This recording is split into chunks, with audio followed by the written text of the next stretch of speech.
Chiron is one of my most favorite things to talk about in our natal charts, especially for leaders and change makers. And as Chiron gets ready to leave Aries and dip its toes into Taurus for the next few months, it's here to remind us of its power. Now, the thing that you can't heal in yourself is absolutely the thing that you are here to heal in others through your work, through your change making, and through your leadership. And that's Chiron. And it's been shaping how you lead and what you're actually contributing, whether you realize it or not.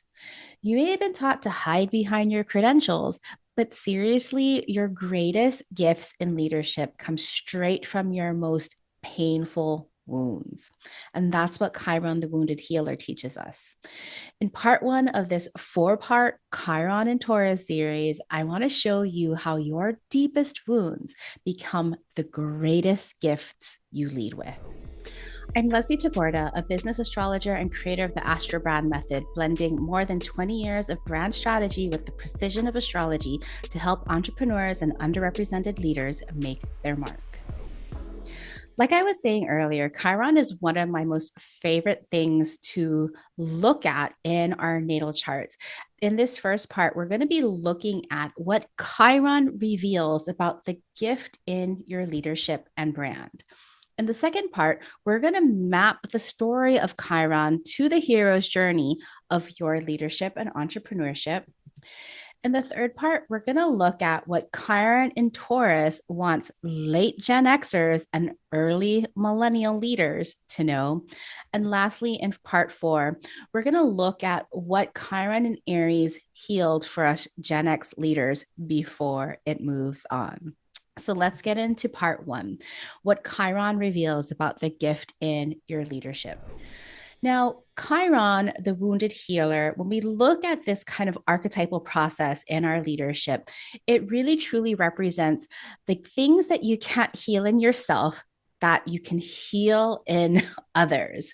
And in the next part, when we look at his myth, the Chiron myth and his ups and downs through his genesis, through his death experience, his myth maps 100% to the human experience, the pain that we all live through on our journey of becoming, which is so important for leadership and entrepreneurship. You absolutely know that this is a spiritual journey. Now, just as Chiron's most painful wound, his gash that we're going to be talking about in part two, became his greatest gift of contribution, your deepest core wounds create the gifts and wisdom of your change making work. Now, I have Chiron in Aries. Thank goodness we're almost done with that. Chiron in Aries and in the 11th house of groups and communities. Now, you might have heard that I shared my story earlier about growing up mixed race. I'm half Filipino, I am half Jewish, and I grew up with three different families: my Filipino family, a little bit of my white family, and a lot with my step family, which was Japanese and Okinawan.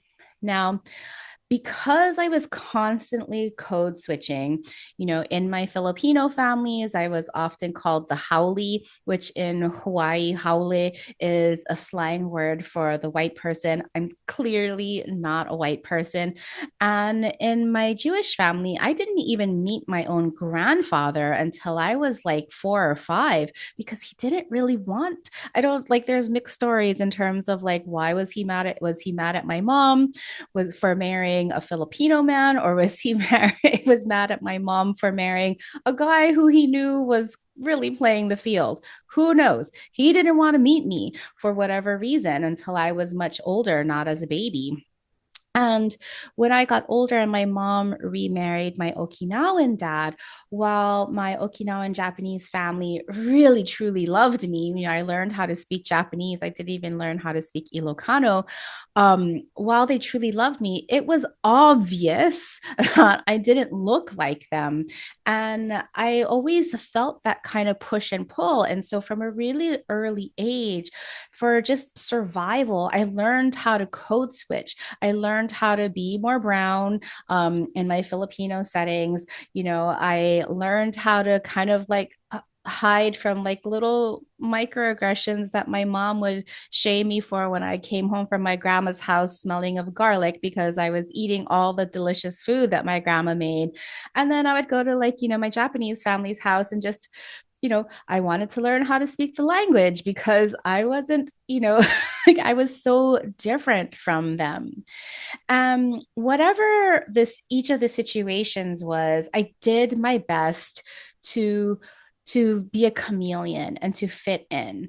Now, how that works for me, 50 years later, is one of my greatest kryptonites in my, in work and leadership throughout my life is what I call comparisonitis.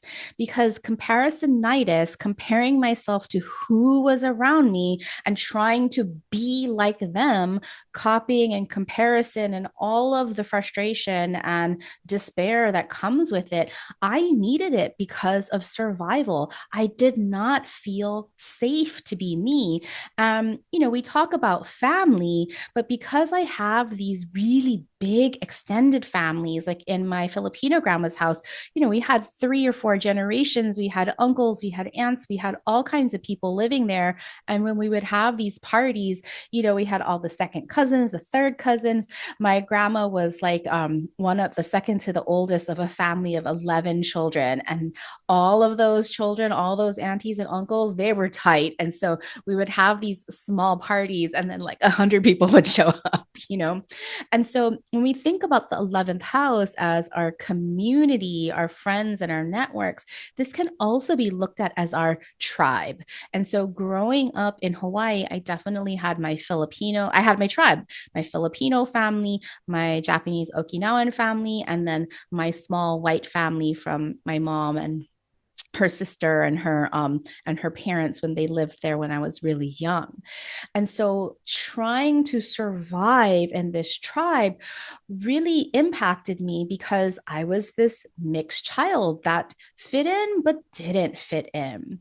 And so, what I didn't realize that this Chiron wound of who am I in Aries and who am I in larger networks, in tribes, my friend groups, has followed me my entire life. That went on as I went to elementary school, as I went to middle school, as I went to high school, and so forth, really not never feeling comfortable in like big groups. Like it's still a thing for me. I was talking to my therapist just recently coming back from an astrology conference and I was just tapped out, just like all of the energy just to kind of maintain and show up. And I was asking her like, I how do other people do it? I know that conferences are really challenging for so many of us, but there are people who love conferences, who rise to the top, who do all of their talks, who just get high from all of the social interaction. My therapist tells me, she's like, Leslie, you don't know what kind of upbringing they had. They likely came from a household that was very supportive, that they were, like very loved, and their family had this like wonderful dynamic. And I was like, oh, so you're telling me that the lottery of life isn't necessarily how much money you made, but the lottery in life is how emotionally secure your household was? Oh, I get it. So that's your gold ticket. If you came from a very emotionally secure household, your ability to have these kinds of what is it called? Those attachments, those balanced and healthy attachments that is a result of coming from a healthy household, that's your winning ticket. So if you have that, just notice how much easier it is for you to go further in taking risks and doing the big things that, bump up your success and your impact. So thinking about, I'm not like just despairing about this life that I had been brought up in. I honestly believe that this was the path that my soul chose because ultimately, What I didn't know was that I was answering everything that I went into, from classical music to web design to brand design to strategy, now to astrology. And notice that the type of astrology, horary astrology, where you're doing oracle things, that's, prediction. That's interesting a little bit to me. Mundane astrology, like who's going to win the next game? When is this war going to end? That's a little bit interesting to me. But the thing that I love the most is natal astrology, because ultimately I'm trying to answer the core question of my core wound from my Chiron and Aries in the 11th house.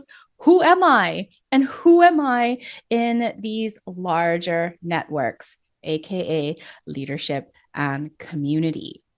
And so, as I was searching for my own identity, of course, you know that I finally turned to astrology, the tool of becoming. And while I will always wrestle with comparisonitis, that's my kryptonite. Right. I understand that it's there. I recognize it. And now that I've gone through my second sat or my now that I've gone through not my second Saturn return, now that I've gone through my Chiron return, when you get that at 50, I'll have to do it in his higher episode just on Chiron returns. That's just a huge one.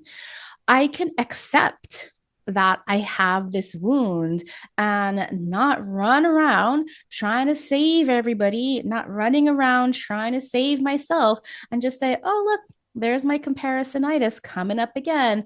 Yes, it's still painful. Yes, it still hurts. However, now I know that because of the comparisonitis, because of me trying to understand who am I and is it safe to be me, all of these chirons in different signs and in different houses are basically asking, is it safe to? And we'll get deeper into that in the second part. But even when you know that there's that comparisonitis or whatever that wound is, now you can understand all of the things in your life that you have done to address that wound, whether consciously or not. This is what it takes when you're noticing the patterns in your life and saying, what things have I looked into? What things have interested me? What things have I, gravitated towards?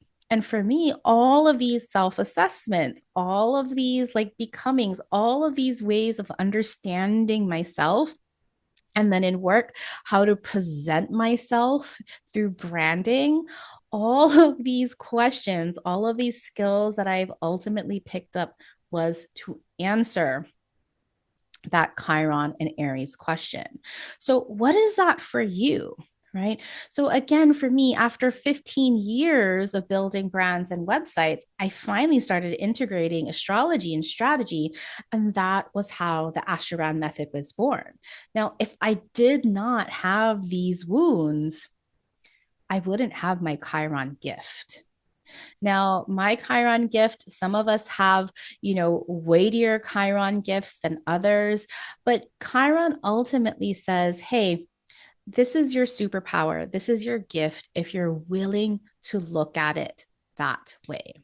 Okay. And if you have that Chiron opposite Uranus, that many of us do, I'll record another video on that one as well. You can be guaranteed that you are here to be a cycle breaker, breaking that cycle of those inherited wounds of Chiron. So, what's yours? What's your Chiron story? Take a look at your Chiron by sign and by house and start to notice what has drawn you in, what healing modalities have drawn you in to answer that question of your Chiron by sign and house. Because once you can recognize that gift, then you can really amplify how and why you're contributing that gift through your change making work, leadership, and entrepreneurship. Chiron will answer a whole ton of questions for you. All right, my friends. So stay tuned. Look for part 2, how Chiron's story and myth maps to your hero's journey of your leadership and entrepreneurship. Take care. More soon. So thank you again. If this episode, if this podcast has touched your heart, please share it with others. Please leave me a rating and review so we can reach the hearts of even more change makers like you.